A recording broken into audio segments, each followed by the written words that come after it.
আসসালামু আলাইকুম ওয়া রাহমাতুল্লাহি ওয়া বারাকাতুহু। আলহামদুলিল্লাহি ওয়াহদা ওয়াসসালাতু ওয়াসসালামু আলা মান লা নাবিয়্যা বা'দা ওয়া আলা আলিহি ওয়া সাহবিহি ওয়া মান ওয়ালা। সম্মানিত দর্শক শ্রোতা ভাই ও বোনেরা, এই পবিত্র যুলহিজ্জা মাসে, অত্যন্ত মোবারকময় মাসে একটি গুরুত্বপূর্ণ মাসআলা আমরা আজকে আলোচনা করার জন্য আপনাদের সামনে হাজির হয়েছি। আশা করি এই মাসআলার মাধ্যমে আমরা আল্লাহর দ্বীন সম্পর্কে একটি গুরুত্বপূর্ণ বিষয় জানতে পারবো ইনশাআল্লাহ। আজকের আলোচনার বিষয়টি হলো কাইফিয়াতু তাকসিমে লাহমেল উদহিয়া ওয়া ইদ্দাখারুহু, কোরবানির পশুর গোশত বন্টন পদ্ধতি, এবং এটা কয়দিন রাখা যাবে, কয়দিন রাখা যাবে না, কয়দিন খাওয়া যাবে, কয়দিন খাওয়া যাবে না, বা গোশতটি কিভাবে বন্টন করতে হবে, শরীয়তের নীতিমালা কি, এটি জানা আমাদের খুবই জরুরি।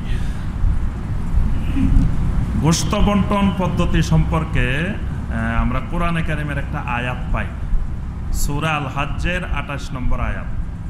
আল্লাহ সুবহানাহু ওয়া তাআলা ইরশাদ করেন, ফাকুলু মিনহা ওয়া আতইমুল বাঈসাল ফাকির, তোমরা আল্লাহর উদ্দেশ্যে যেই কোরবানি করবে, ফাকুলু মিনহা, এই কোরবানির পশু থেকে তোমরা নিজেরা খাও, ওয়া আতইমুল বাঈসাল ফাকির, এবং দরিদ্র অসহায় মানুষগুলাকে খাওয়াও। তাহলে এখানে আল্লাহ পাক দুটি নির্দেশ দিয়েছেন, একটা হলো নিজেরা খাও, আরেকটি হলো দরিদ্র অসহায় মানুষকে খাওয়াও। তাহলে খাওয়া এটাও ইবাদত, খাওয়ানো এটাও ইবাদত, দুইটাকে আল্লাহ পাক নির্দেশ দিয়েছেন।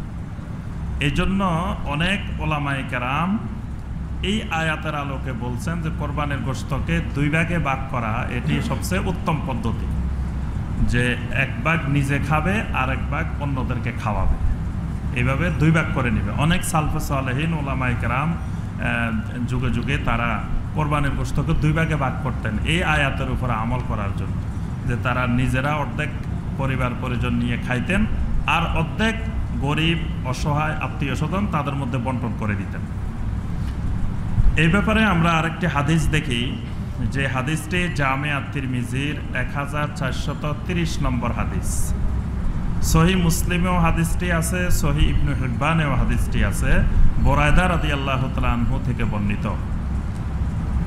নবী সাল্লাল্লাহু আলাইহি সাল্লাম বলেন, কুনতু নাহাইতুকুম আল লুহুমিল আদাহি ফাওকা সালাস, আমি তোমাদেরকে কোরবানির গোশত 3 দিনের বেশি রাখার ব্যাপারে নিষেধ করেছিলাম।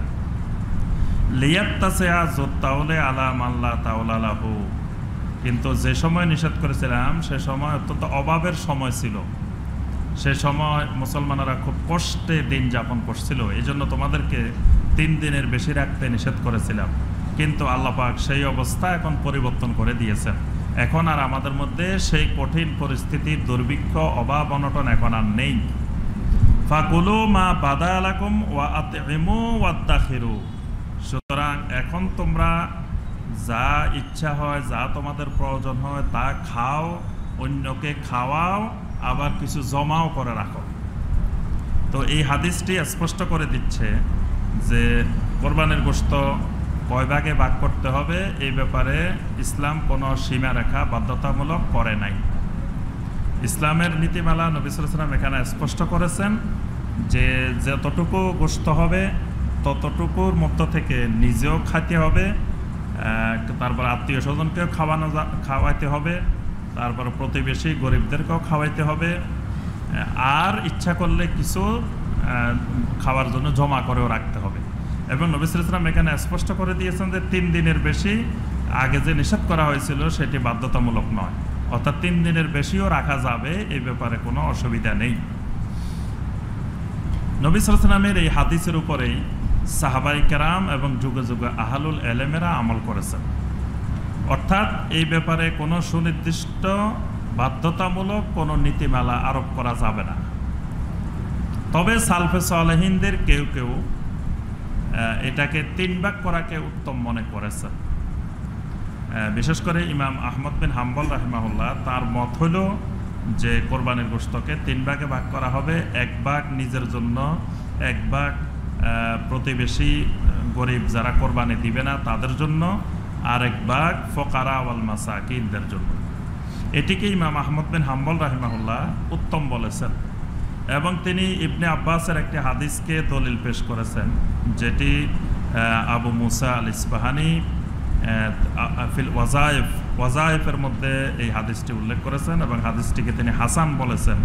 এই হাদিসের ভিত্তিতে ইবনে আব্বাস রাদিয়াল্লাহু তাআলা আনহু তিনি কোরবানির গোশতকে 3 ভাগে ভাগ করতে বলতেন। ইবনে আব্বাসের আমল ছিল তিনি 3 ভাগ করতেন। তো এই ভিত্তিতে ইমাম আহমদ বিন হাম্বল রাহিমাহুল্লাহ বলছেন যে 3 ভাগ করাটা উত্তম।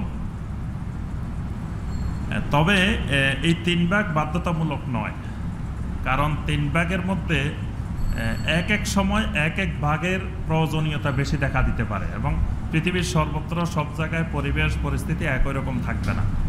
দেখা যাবে কোনো সময় 3 ভাগের মধ্যে পরিবার পরিজনের যেই ভাগ, এই ভাগটা বেশি রাখার প্রয়োজন দেখা দিতে পারে, কারণ পরিবারের লোক সংখ্যা অনেক, 20 জন 25 জন পরিবারের লোক।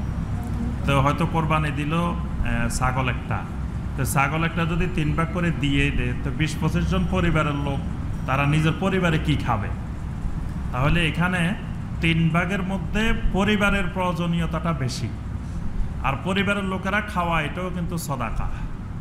তাহলে পরিবার না খেয়ে 3 ভাগ করে দিয়ে দিতে হবে, ইসলাম এই জন্য সীমারেখা আরোপ করে না। এক্ষেত্রে 3 ভাগের মধ্যে বেশিরভাগ পরিবারের জন্য রাখবে আর 2 ভাগ অল্প অল্প করে সদাকা করবে, আত্মীয় স্বজনকেও দিবে, তার প্রতিবেশীকেও দিবে, ফকির মিসকিনকে দিবে। আবার কোনো সময় দেখা যাবে প্রতিবেশীর অধিকার বেড়ে যাবে, যে দেখা যাবে প্রতিবেশীর কেউ কোরবানি দেয় নাই, শুধু আমি একজনে কোরবানি দিছি, তাহলে প্রতিবেশী সবাই হক তখন 3 ভাগের 1 ভাগে সীমাবদ্ধ নয়, তখন একেবারে 10 ভাগের 9 ভাগে প্রতিবেশীকে দিয়ে দিতে হবে, আমি 1 ভাগ খেতে হবে। এখানে প্রতিবেশীর প্রয়োজনীয়তাটা তখন বেশি। আবার অনেক সময় দেখা যাবে আত্মীয় স্বজনের প্রয়োজনীয়তাটা বেড়ে যেতে পারে, যে আমার প্রতিবেশী, আমি যেখানে ঢাকা শহরে বসবাস করতেছি এখানে সবাই কোরবানি দিছে আশেপাশে, কিন্তু আমার আত্মীয় স্বজন যারা গ্রামে আছে গরিব, তারা হয়তো কোরবানি করতে পারে না, কেউ কোরবানি করে না, আমি একজনে করছি। তাহলে এখানে 3 ভাগ যথেষ্ট নয়, এখানে ওই আত্মীয়র হকটাই 10 ভাগের 9 ভাগ চলে যাবে ওই আত্মীয়তার হকের মধ্যে। এই জন্য ইসলাম এই ব্যাপারে কোনো বাধ্যবাধকতা আরোপ করে নাই, অর্থাৎ অবস্থার আলোকে, প্রয়োজনীয়তার আলোকে যেই অংশের চাহিদা বেশি সেই অংশে বেশি দিতে হবে। যেমন বর্তমানে বন্যার্ত এলাকা, বাংলাদেশের বিভিন্ন অঞ্চল এখন বন্যার পানিতে ডুবে আছে, অসংখ্য অসহায় দরিদ্র গরিব মানুষ ভাই বোনেরা কষ্ট করতেছেন। এখন আমরা এই কোরবানির গোশত যদি বড় বড় ফ্রিজ কিনি, এবং কোরবানি আসলে আমাদের ফ্রিজের অফার শুরু হয়ে যায়, এবং এই বছর বিশাল কত লক্ষ ফ্রিজ কিনে, আর ওই দিন দেখলাম যে পত্রিকায় যে এত লক্ষ ফ্রিজ এই বছর বিক্রি করার তারা টার্গেট নিয়েছেন। তাহলে কোরবানির সাথে ফ্রিজের একটা গভীর সম্পর্ক, কারণ হলো দীর্ঘদিন এটাকে জমা করে রাখতে হবে, এজন্য ফ্রিজের সম্পর্ক আসছে। তাহলে এই বছর কিন্তু বেশি জমা করে রাখা, ফ্রিজে রাখা যাবে না। এই বছর ওই 3 অংশের মধ্যে যে অসহায় মানুষের অংশটা বেড়ে যাবে, কারণ এই বছর অসংখ্য অসহায় ভাই বোন কষ্ট করতেছেন, তারা ঠিকমতো খাবার পানীয় এগুলো পাচ্ছেন না। তাহলে আমি কোরবানির গোশতগুলো নিজে অল্প রেখে আমি বেশিরভাগ ওই অসহায় মানুষের কাছে পৌঁছাই দেওয়া, এবং শুধু গোশত বাটাই দিলাম, তো গোশত খেয়ে কি তাদের জীবন যাবে? পাশাপাশি চাউল ডাউল যা যা লাগে এগুলো সহ দিয়ে দিলাম, তাহলে অসহায় মানুষের সাহায্যও হলো, পাশাপাশি কোরবানির গোশতের বন্টনটাও ভালোভাবে হইলো।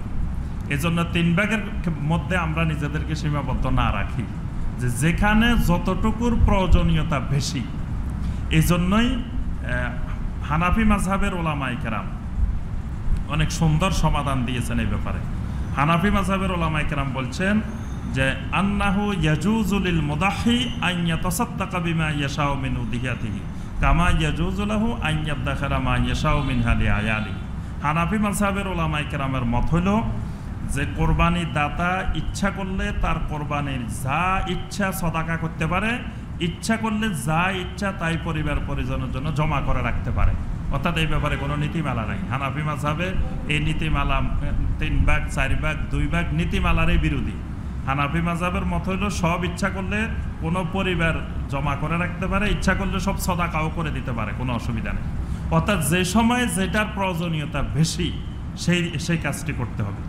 এবং ইমাম নববী রাহিমাহুল্লাহ বলছেন যে ইয়াজুজু ইদ্দিখারুল আহমেল উদহিয়া, যে কোরবানির কিছু গোশত ইচ্ছা করলে যে সবার গরিবকে দিয়ে প্রতিবেশীকে দিয়ে ইচ্ছা করলে কিছু জমা করেও রাখতে পারে, এই ক্ষেত্রে শরীয়তের কোনো নিষেধাজ্ঞা নেই। আশা করি বিষয়টা আমরা সকলে বুঝতে পেরেছি। ওয়াবিল্লাহি তৌফিক ওয়া সাল্লাল্লাহু আলা নাবিয়্যিনা মুহাম্মদ ওয়া আলিহি ওয়া সাহবিহি ওয়া সাল্লাম। ওয়াসসালামু আলাইকুম।